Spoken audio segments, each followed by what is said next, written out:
So 100 years ago, it would have been my great-great-grandparents, August and Anna Borkert.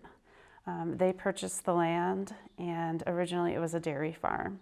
A few years down the road then, they sold off part of the land parcel, this 40 acres that we're currently on, to my great-grandparents, Roman and Esther Ament.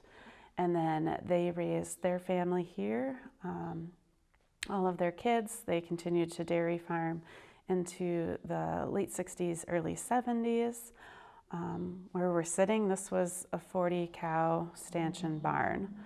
Then in the late 70s, early 80s, my parents decided to buy the farm. And then at that time, they started planting trees, and that's how the orchard was created. They were two city kids, so they didn't grow up on a farm either. Yeah. So moving just to, at this 40 years ago, this was a very rural area. Wausau was not what it is today.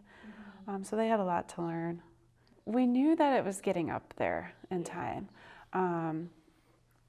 You know, for us, we've seen a lot of our friends in our generation whose family had dairy farms or farmsteads start to have to sell in the last couple of years. So we knew that this was a big accomplishment for us to be able to keep the farm and the family.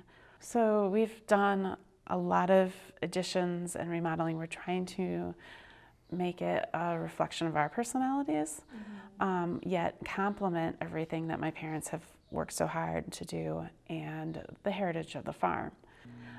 I think it's really great to show the advances we've made in 100 years of farming here on the same land. And a lot of people will say, well, do you grow apples the same way your grandma grew apples? And I will point blank tell them, no, I grow them better. Yeah. We have the ability to grow crops better, not only ecologically better, but economically better, and we're able to produce a better product consistently.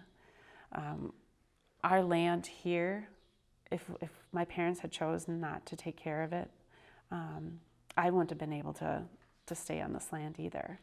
So I need to be very conscious about it. It's a huge responsibility, so that way we can farm on the same land for another 100 years.